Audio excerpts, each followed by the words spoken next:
Nós vamos começar um tema novo hoje, chama Suficiência de Cristo. Então, nos próximos cultos, nós vamos falar e responder algumas perguntas. Então, algumas perguntas que a gente vai responder é: por que a gente comemora a Páscoa? Por causa de chocolate? Não. Por que precisava ter havido um sacrifício? Por que precisava haver sacrifício antes? Por que Jesus precisou se sacrificar? Por que precisava haver derramamento de sangue? Por quê? Qual foi? Jesus foi um Marte? Por que ele precisou morrer por nós? A gente vai responder. E por que Jesus é o suficiente? Porque tinha que ser ele e não nenhum outro. Por que ele é 100% homem, 100% Deus? Filho de Maria? O que aconteceu ali? Então, a gente vai responder nesse e no próximo culto algumas questões sobre essa. A gente termina o tema no dia da Páscoa. Amém? Hoje, meus irmãos, esse tema é muito pesado. Então, essa semana foi uma série de entraves para que a gente não conseguisse falar sobre esse tema, sabe? Tanto que até o último minuto, até quase o último minuto, a gente não sabia quem ia pregar.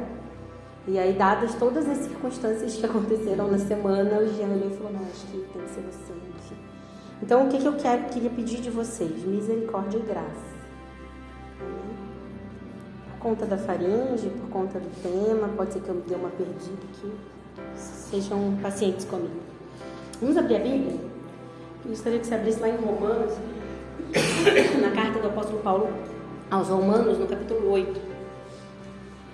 Você vai deixar, a gente vai fazer um combinado, você vai deixar a sua Bíblia aberta em Romanos 8, porque a gente vai começar lendo e terminar lendo.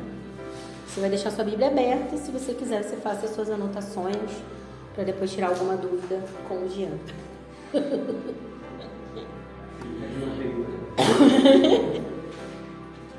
Amém?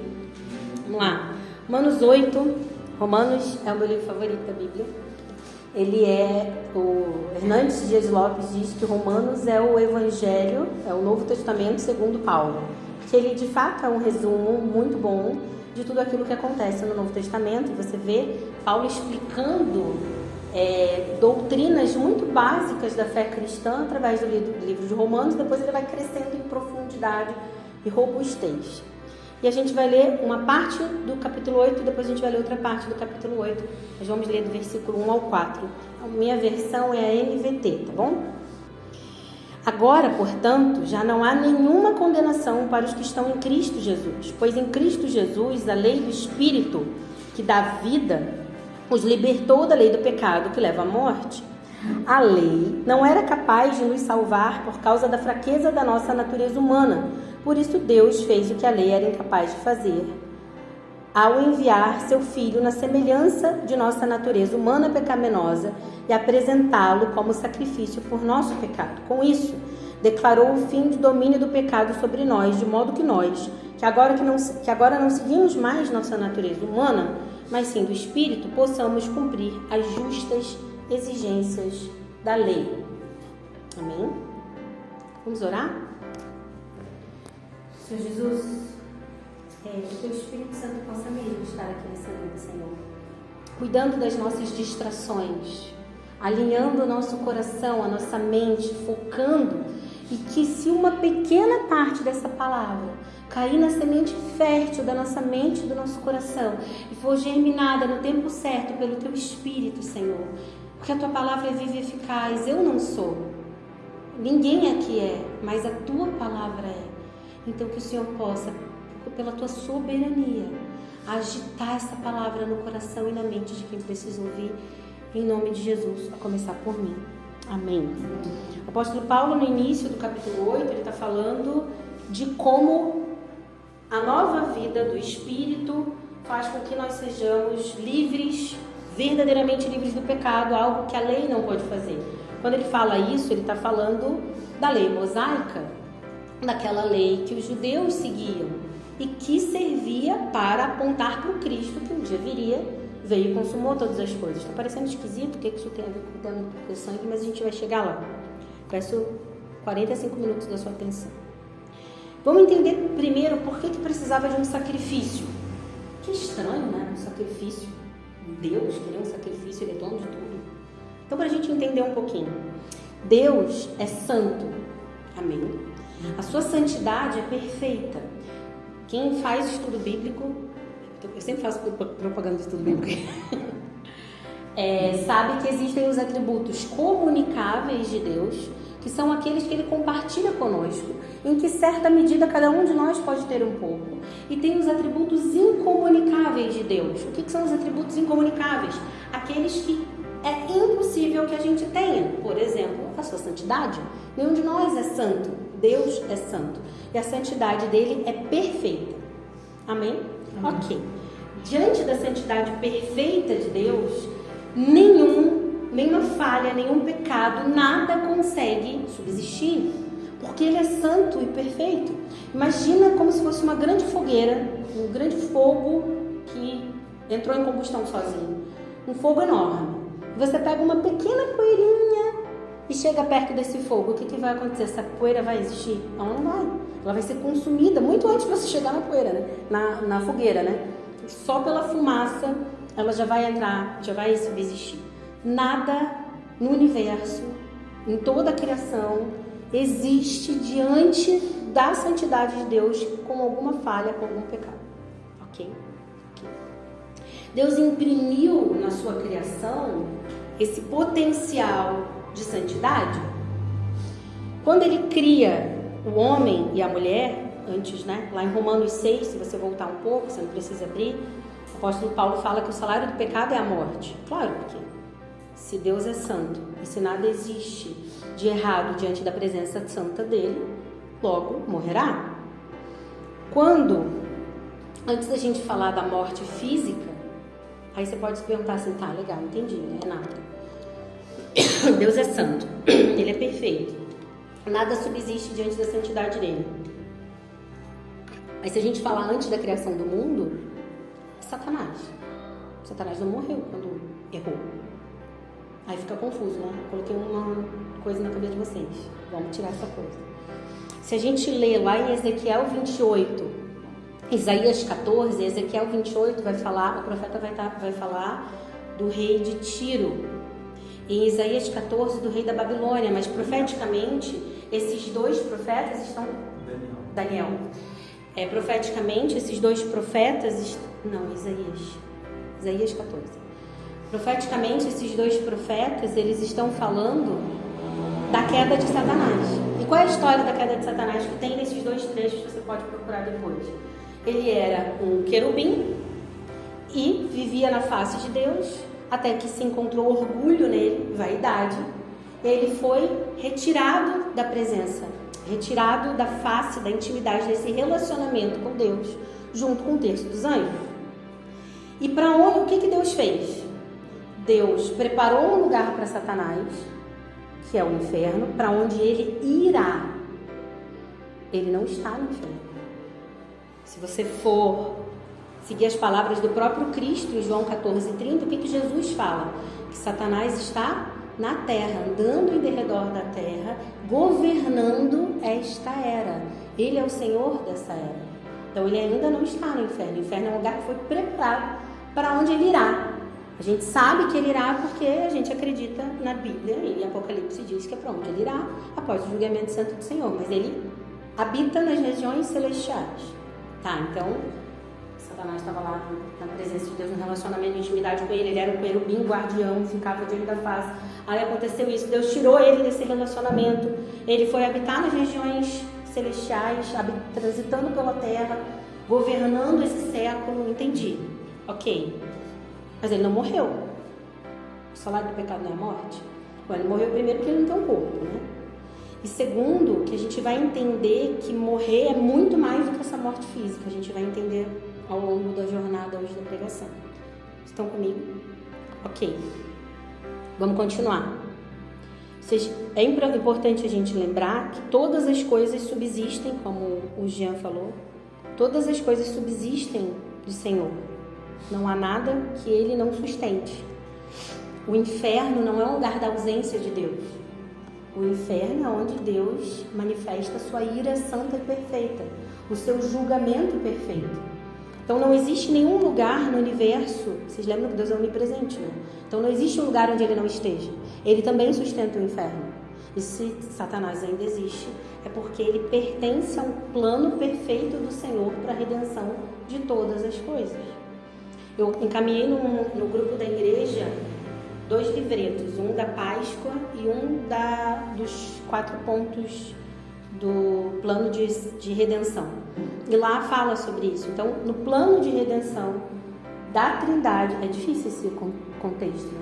No plano de redenção da Trindade, para manifestar a sua própria glória, Deus, no seu plano perfeito, uma das peças que envolvia a manifestação da sua glória era Satanás. Por isso que ele não, sei lá, pulverizou Satanás e ele deixou de existir.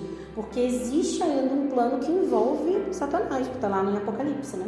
Que ele vai participar do julgamento e tudo mais, etc, etc. O que vai acontecer depois disso? Não sei. Eu sei o que a Bíblia diz. E é o que eu acredito. Fora, tudo para além disso são suposições. Amém? Estão comigo? Estão com fala do inferno é difícil. Agora sim, lá em Daniel 12, Daniel descreve o inferno como um lugar a NVT traz desonra eterna, a NVI repugnância, mas o original do hebraico traz como o inferno como um lugar de desprezo eterno. Eu preciso que você guarde isso, porque isso vai ser muito importante para o desenrolar da gente entender por que o sacrifício.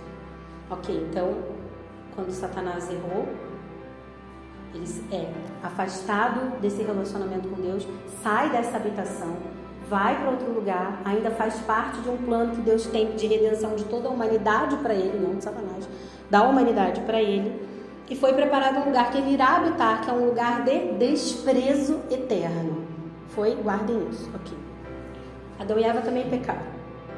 Deus cria a humanidade, cria Adão e Eva, coloca eles no jardim e tudo mais, coloca lá as árvores e tal. Eles têm 2 árvores no centro do jardim, a árvore da vida eterna e a árvore do conhecimento do bem e do mal. Eles comem da árvore do conhecimento do bem e do mal, pecam. Deus não mata Adão e Eva. O que Deus faz? Eles perdem a inocência, se veem luz. Aí Deus fala, como você sabe que você está? Que eu comi da árvore e tal, etc. Eles não sabiam que estavam luz. Já vou chegar lá. O que Deus faz? Deus tira eles do Éden. E a minha vida inteira eu ouvi essa história pensando, Deus tirou eles do Éden como uma consequência do pecado. Vocês pecaram, agora vocês estão de castigo. Vocês vão sair do Éden.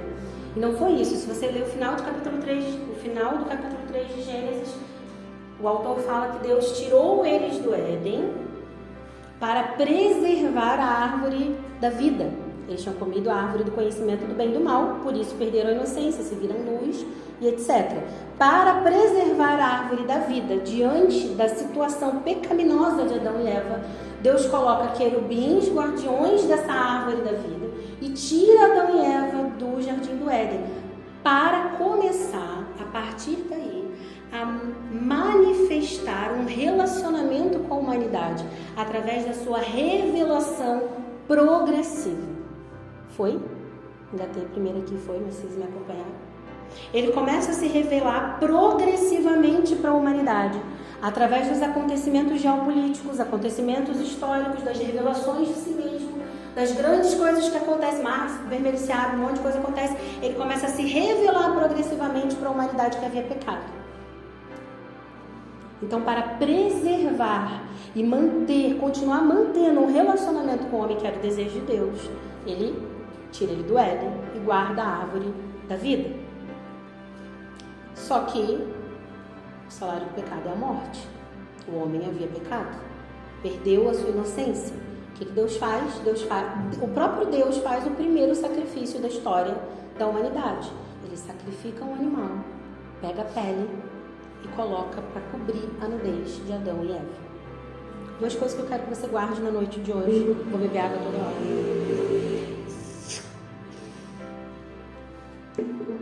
O inferno é um lugar de desprezo eterno. Primeiro sacrifício, Deus fazendo para cobrir a nudez de Adão e Eva. Tá comigo?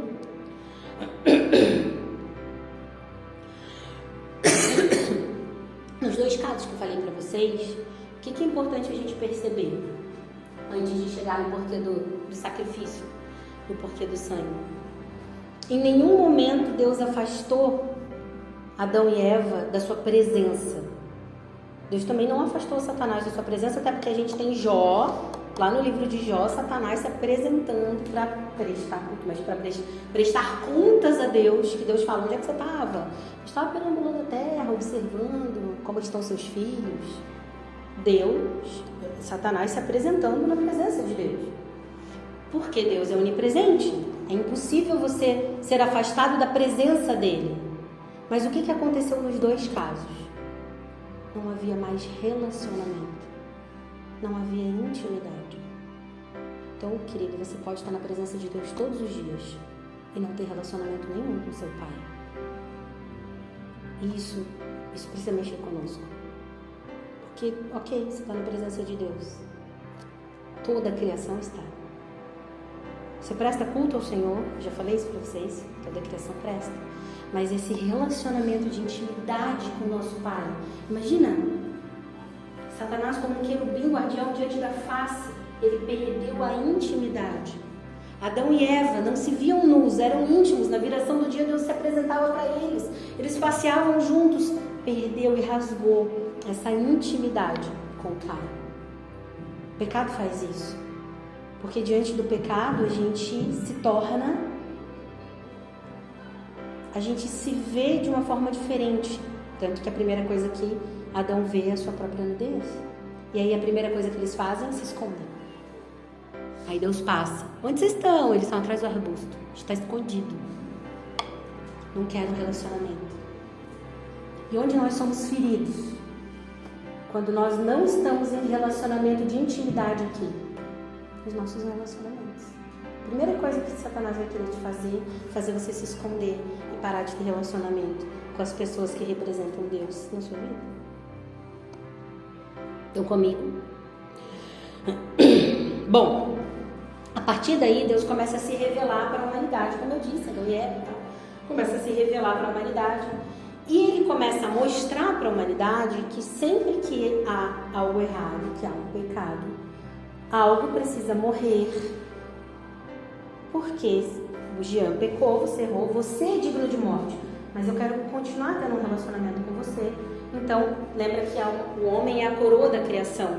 Então, um animal morria para que o relacionamento entre Deus e o Jean pudesse ser restabelecido, porque algo morreu no lugar do pecado do Jean.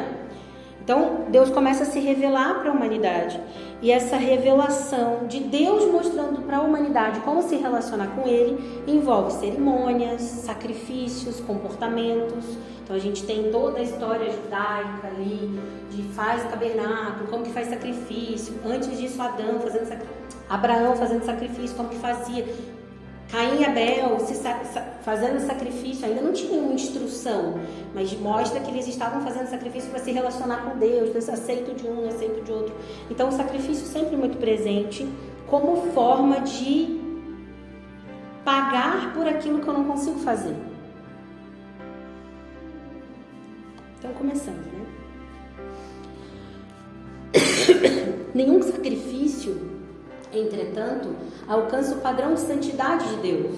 Então, quando a gente olha para a história, a gente tem sacrifícios anuais sendo feitos pelo sumo sacerdote. Por quê? Porque todo ano tinha que ir lá e fazer sacrifício pelo pecado do povo. Futebol. Todo ano tinha que ir lá e fazer sacrifício pelo pecado do povo. Criança nascia, alguma coisa acontecia, tinha que ir lá e fazer o sacrifício. Os sacrifícios, eles eram constantes, não adiantava você, não, vou fazer um sacrifício aqui, vai valer para a vida inteira, porque você continua pecando. Então, à medida que as pessoas pecavam, tinham que continuar fazendo sacrifícios. Só para a gente entender a história dos sacrifícios, só para ter um panorama geral. Como que as outras religiões veem a questão dos sacrifícios? Como vocês sabem, eu estou fazendo uma especialização com licenciatura em Ciências da Religião, numa instituição que não é cristã. Então, tem sido interessante, e aí foi interessante esse tema cair em mim, que eu trouxe um pouco daquilo que eu tenho estudado. Como que outras religiões veem o sacrifício? O hinduísmo existe o sacrifício de animais, que são cabras ou galinhas, com o objetivo de purificação ou de estabelecer o relacionamento com algum deus, com algum dos deuses deles. Então eu quero me relacionar com Deus tal, aquele Deus pede esse sacrifício, então eu vou sacrificar esse animal para esse Deus, porque daí ele vai se relacionar comigo. Interessante, né? No Islã, todos os anos eles realizam o Eid al-Adha, que é o sacrifício de ovelhas, cabras, vacas, camelos, búfalos ou touros, como memorial ao sacrifício de Abraão. Assim como eles acreditam que no lugar de Isaac, não era Isaac, era Ismael, que Deus pediu para Abraão, mas como Ismael não foi morto e Deus providenciou um animal, dessa mesma forma eles não vão morrer porque estão providenciando um animal para que Deus aceite. Todos os anos eles ainda fazem isso. No candomblé, na umbanda, na quimbanda, existe o sacrifício de diversos animais para agradar uma entidade, como troca por algum favor. A entidade pede algum tipo de animal, algum tipo de trabalho, a pessoa vai lá e mata ou paga alguém para matar e oferendar aquele animal, aquela oferenda para aquela entidade. Na Grécia e na Roma antigas, animais e até pessoas eram sacrificados para purificação e para agradar os deuses, como colheitas, assim como nos cananeus, fenícios, egípcios, babilônicos e etc. Isso é com a cultura, ok? Amém? Só para a gente entender como funciona. Nas religiões tribais africanas, nas ameríndias, asiáticas e indígenas também há sempre o sacrifício de animais e em algumas tribos de pessoas também. Até hoje. Que ainda existe, né? Quando não há o sacrifício de um animal, há o entendimento do autossacrifício. Então, assim, eu na minha vida agora preciso fazer boas ações, coisas boas, porque daí nessa vida eu vou diminuindo o karma do meu espírito e na próxima vez que eu reencarnar ou reviver, eu vou ter um karma menor, uma energia menor, um kami menor, tem nomes diferentes. E aí, porque nessa vida eu já fiz muita coisa para que na próxima vida eu faça menos. Isso também é uma forma de autossacrifício. Nesse esquema a gente tem o budismo, o shintoísmo, o sikhismo, o hinduísmo e o espiritismo kardecista, que pensam dessa mesma forma. Eu vou me sacrificar nessa vida, dessa forma as próximas vidas eu terei um karma menor. Ainda é um sacrifício. Na fé Bahá'í, esse é um pouco diferente dessas outras que eu falei, porque ele não entende necessariamente uma reencarnação, mas que você fazendo coisas boas nesse plano, o seu espírito ele tem alguns céus para subir e aí ele tem outros sacrifícios, outras ações, outras coisas que ele precisa fazer até ascender ao céu dos céus. De novo, alguns sacrifícios. O cristianismo é a única religião que acredita que Cristo foi o sacrifício perfeito, definitivo, não havendo necessidade de nenhum outro sacrifício. E nada do que você fizer vai fazer você conquistar a sua salvação e nem perdê-la. Aliás, se você aprendeu isso em algum lugar que pregava ser cristianismo, não era. Queria te dizer isso. Você estava adorando o falso Deus. Mas por que o sangue? Por que sangue? Em Levítico 17:14,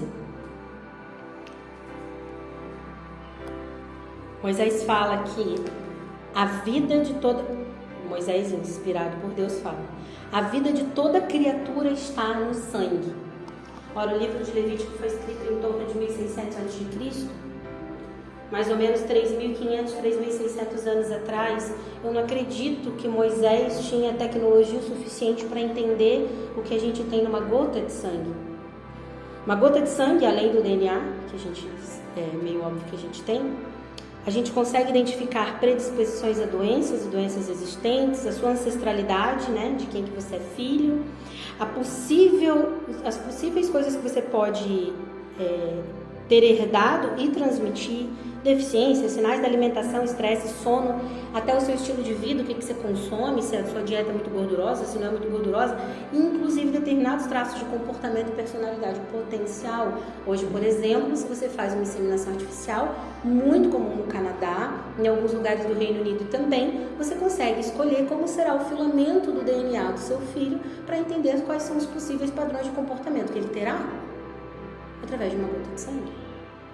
Então, quando havia um sacrifício, numa gota de sangue derramada, havia o derramamento de toda uma vida. É isso que o cristianismo entendeu, e é isso que todas as religiões entendem, seja por auto-sacrifício, seja por sacrifício de outro. Uma coisa em comum todos sabemos: não estamos prontos, nem somos capazes de salvar a nós mesmos. Precisamos sempre de algum tipo de evolução. Mesmo as correntes filosóficas que falam, mesmo as correntes filosóficas, como o gnosticismo, por exemplo, e outras correntes filosóficas, elas também entendem que você precisa de um caminho de autodespertamento e desenvolvimento e evolução pessoal. O cristianismo é o único que acredita que isso não depende de você, depende do Espírito Santo. Ou seja, o único lugar que você não tem controle de nada é o cristianismo. Voltando para o sangue, a gente entende que Moisés não tinha controle, não tinha como saber, ele estava recebendo uma inspiração do Espírito de Deus, escreveu aquilo e hoje, 3.500 anos depois, a gente sabe que ele está certo. O sangue tem vida, a vida da criatura está no sangue. Portanto, a gente entende que a vida não subsiste diante de um Deus que é santo. Logo, precisava haver um sacrifício perfeito. Senão a gente precisa continuar sacrificando. Vocês lembram da restauração do relacionamento que Deus queria ter com Adão? E para manter o relacionamento com a humanidade, Deus não mata Adão, Deus poupa Adão, mas o próprio Deus mata um animal, pega a pele desse animal e cobre a nudez de Adão e Eva. Ali Deus já está mostrando que o sacrifício para restabelecer os relacionamentos com a humanidade virá dele mesmo. Essa é uma outra coisa interessante no cristianismo. Porque em outras religiões cabe à própria pessoa buscar por si mesma o caminho do despertamento ou do relacionamento com Deus ou deuses. No cristianismo, e a gente vai ler daqui a pouco, ele conhecia de antemão aqueles a que seriam dele. E ele os atraiu. Ele fala, né? As minhas ovelhas ouvem a minha voz e me seguem. A gente só prega. Quem é ovelha vai seguir a voz do pastor. O papel de restabelecer esse relacionamento com a humanidade viria do próprio Deus, não de nós. E é isso que Paulo está falando no início desse capítulo 8. Paulo está dizendo, tudo que a gente fez até agora, todos esses sacrifícios, tudo isso que aconteceu, precisaria sempre ser repetido, mas chegou um que é santo, que é perfeito, e o sacrifício dele foi definitivo. Agora nós podemos ter acesso ao relacionamento com o Pai através da graça. Perceba, querido, não é apenas aplacar a ira de Deus contra o pecado, não é apenas aplacar a penalidade de morte porque nós não conseguimos subsistir diante da santidade de Deus. Não é apenas isso, é o restabelecimento de um relacionamento.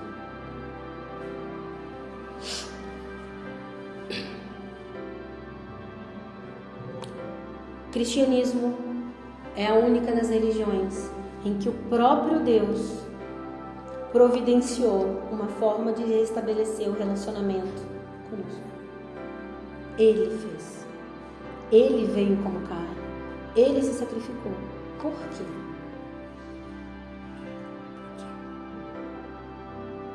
E essa é a pergunta, deixa eu compartilhar isso com vocês.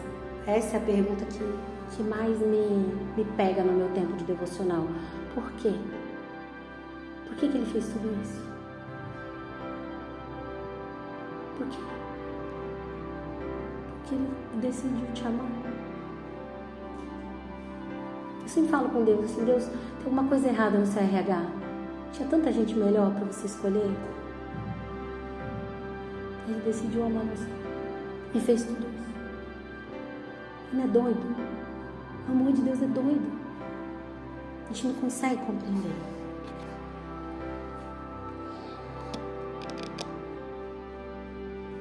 Seria necessário que houvesse um sacrifício perfeito.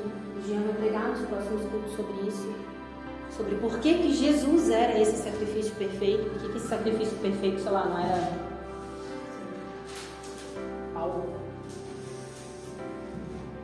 Por que precisava ser Cristo?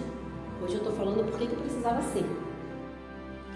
Precisava haver um sacrifício perfeito e definitivo, para que agora nós não precisássemos mais nos preocupar em nos sacrificar, mas sim em nos relacionar. Vou voltar para você entender, porque eu acho que você não entendeu. Até aquele momento, aquele povo estava se preocupado: como é que eu vou me apresentar diante de Deus? Eu sou pecador, eu preciso me sacrificar, preciso fazer alguma coisa. Está dando alguma coisa de errado, algum sacrifício eu não fiz. Será que o sacerdote fez o sacrifício que devia fazer? Será que o meu novilho tinha mancha? Meu Deus. Uma vez que existe a graça, querido, a sua única preocupação, Hebreus 4 fala isso, que a sua única preocupação seja entrar no descanso do Senhor. Essa precisa ser a sua preocupação no seu dia. Acordei. Nossa, estou preocupado. Como irei descansar no colo do meu pai hoje? Você está entendendo o amor? Esse amor? Porque, querido, deixa eu te falar, Satanás, ele não vai tentar fazer você acreditar que Deus não existe. Não vai. Ele vai tentar fazer você duvidar da suficiência do sacrifício de Cristo. Será que ele realmente era filho de Deus? Tipo, às vezes ele foi só um homem que tinha entendimento espiritual. Será que realmente ele me escolheu? Não, mas será que... Tá, mas é sempre sobre Jesus. Porque ele sabe que se ele tira o conhecimento e o entendimento de você, de que o sacrifício de Cristo foi o suficiente, ele atrapalha o teu relacionamento. Você começa a se preocupar com o quê? Com os novilhos, com o sacrifício, com o que eu vou ofertar no altar. Sua preocupação tem que ser como você vai descansar no colo do seu pai.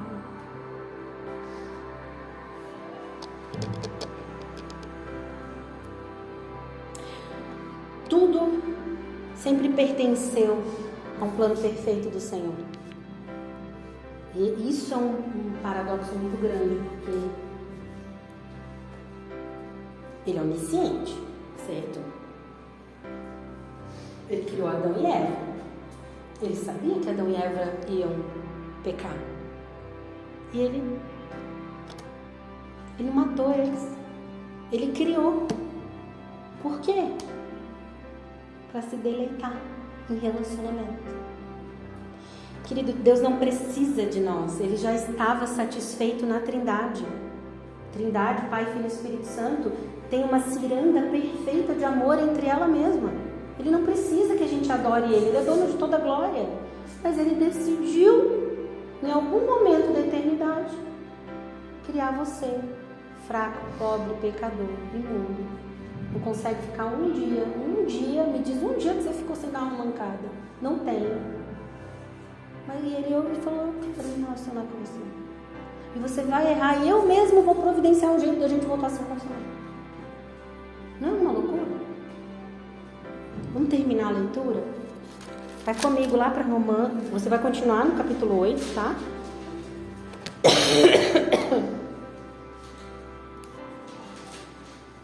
Antes da gente ler, você lembra que a vida de toda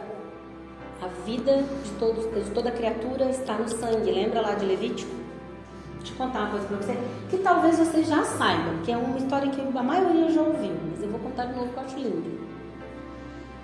Quando os prisioneiros eram pregados na cruz, a forma como eles ficavam, o peito se abria, isso favorecia a asfixia, porque eles eram comprimidos pela costela, com os braços abertos, eles ficavam assim. Provavelmente a costela ela ia quebrando, ia comprimindo, ou até comprimir os pulmões, e eles morriam por asfixia, eles não morriam.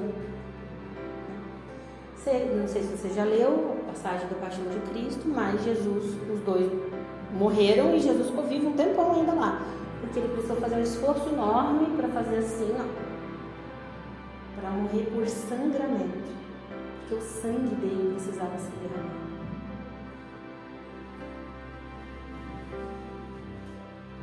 Que amor, né? Vamos ler. Vamos terminar Romanos 8 ainda, Nós vamos ler a partir do versículo 28. Eu vou lendo e parando. Leitura com comentário. E sabemos que Deus faz todas as coisas cooperarem para o bem daqueles que o amam e que são chamados de acordo com o seu propósito. Para. Algumas coisas? Todas as coisas. Eu quero que você imagine uma coisa que está muito ruim na sua vida agora. Todas as coisas. Para cooperarem segundo o seu propósito. Não é para cooperarem segundo o conforto do bebezinho de Jesus. Então talvez vai ficar desconfortável, mas é Deus permitindo, Deus regendo a história soberanamente, para que todas as coisas cooperem para o bem do propósito. Qual é o propósito? Relacionamento com Ele. Talvez você não ore tanto em outros momentos. Talvez você não compreenda tanto. 29. Pois Deus conheceu de antemão os seus e os predestinou. Alguém tá outra palavra que não seja predestinou? Não, né? E os predestinou para se tornarem semelhantes à imagem de seu filho. Pausa. Deus conheceu desde quando? Desde que você reconheceu Jesus? Não. Ele conheceu desde quando? Desde antemão. O que é antemão? Antes da fundação do mundo. E o que ele fez? Ele tinha o quê? Qual é a palavra que está escrita na sua Bíblia? Fala para mim. Ele faz mais alto. O que é predestinar? Dar um destino antes, né? Predestinar. Então Deus te predestinou a ser parecido com Jesus. Desde antes da fundação do mundo. Olha. Você achando que você não... Eu escolho Deus. Eu escolho ser amigo de Deus. Quem é você? Você não escolhe nada. Ele escolheu se relacionar com você. Ele deu o filho dele para você. Para morrer por você. Para que a glória seja dele. Para estabelecer o relacionamento dele com você. É ele que te escolhe. Isso precisa nos trazer constrangimento de ser muito amados. Para se tornarem semelhantes à imagem de seu filho. A fim de que ele fosse o primeiro entre muitos irmãos. Depois de predestiná-los, ele fez o quê? Os chamou. E depois de chamá-los, os declarou justos. E depois de declará-los justos, lhes deu sua glória. Vamos continuar. O que podemos dizer diante de coisas tão maravilhosas? Se Deus é por nós, quem será contra nós? Paulo falando pouco antes de ser decapitado. Não é, querido, pausa um pouco, presta atenção. Não é sobre você olhar as lutas dessa terra da perspectiva de Deus. É você olhar para a sua vida com a perspectiva da eternidade. Não é assim, como Deus gostaria que eu resolvesse esse problema? Mas sim, o que esse problema tem a ver com a vida eterna, com a eternidade? Isso me molda de alguma forma para a eternidade? Tira o foco, querido. Amém? Se ele não poupou nem mesmo seu próprio filho, mas o entregou por todos nós, acaso não nos dará todas as outras coisas? Você aí preocupado? Quem se atreve a acusar os escolhidos de Deus? Ninguém, pois o próprio Deus nos declara justos diante dele. Quem nos condenará então? Ninguém, pois Cristo Jesus morreu e ressuscitou e está sentado no lugar de honra, à direita de Deus, intercedendo por nós. O que nos separará do amor de Cristo? Poxa, errei hoje. Deus me ama menos. Menti para uma amiga. Sinto que o amor de Deus diminuiu. Deus deixou de me seguir. Isso não existe. Ele é o amor. Ele transcende isso. O amor dele por você não variou desde que você... desde que eu reconheci Jesus, eu tenho que voltar para o primeiro amor. O meu amor esfriou muito. O seu, o dele não. dele continua estável, perfeito, reto. O que nos separará do amor de Cristo? Serão aflições ou calamidades, perseguições ou fome, miséria, perigo ou ameaças de morte? Como dizem as Escrituras, por causa de ti enfrentamos a morte todos os dias. Somos como ovelhas levadas para o matadouro. Mas, apesar de tudo isso, somos muito mais que vencedores por meio daquele que nos amou. Agora, presta atenção, querido. Leva isso para a tua semana, assim, ó. E eu falo semana por quê? Porque a nossa memória é muito fraca. Eu estou convencido de que nem morte, nem vida, nem anjos, nem demônios, nem o que existe hoje, nem o que virá no futuro, nem poderes, nem altura, nem profundidade, nada em toda a criação jamais poderá nos separar do amor de Deus revelado em Cristo Jesus, nosso Senhor. Nada. É uma história de amor perfeita. Amém? Querido, eu queria orar com você. Nós entendemos hoje que era necessário um sacrifício, porque nós somos falhos, porque sem um sacrifício nós teremos que continuar sacrificando. Nós entendemos que era necessário que fosse por sangue, mas eu quero orar por você, porque essa palavra faça sentido no meu e no seu coração, amém? Pode fechar seus olhos, baixe sua cabeça. Senhor Jesus, tira do nosso coração, Senhor, a mentalidade de sacrifício. Uma mentalidade que continua acreditando que a gente precisa fazer para ser amado, fazer para ser aceito, que a gente precisa de alguma forma se autotransformar, se promover, que a gente acha, na tua palavra diz, Senhor, que as nossas boas ações não passam de trapos imundos. Jesus, que a nossa única preocupação seja em nos relacionar com você. Que o acusador, que as acusações do passado, que o peso, que dogmas, sei lá, doutrinas falsamente aprendidas que a gente de alguma forma precisa fazer algo, ou não sei. Pai, em nome de Jesus, liberta mentes e corações nessa noite. Que a nossa única preocupação, Senhor, seja nos relacionar com você, nos deleitar em você. E que é através desse relacionamento que fluem todas as outras coisas, inclusive as boas obras. Papai, que nós possamos compreender que nada nos separa do amor revelado em Cristo Jesus. Nos mostra, Jesus, que nós somos amados, nós somos aceitos.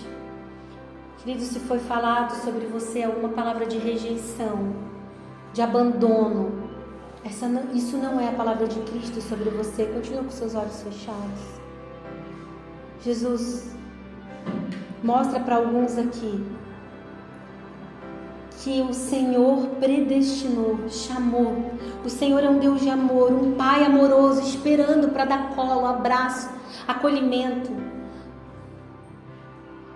Jesus, que as palavras que determinaram quem essa pessoa, como essa pessoa se via, ou quem ela acha que era, não tenham poder para determinar quem ela é, e que a partir de agora ela entenda que o amor decidiu amar, decidiu salvar, e é a partir disso que tudo flui. Que a perspectiva da eternidade esteja impressa na mente e no coração de cada um aqui, em nome de Jesus. Amém. Amém.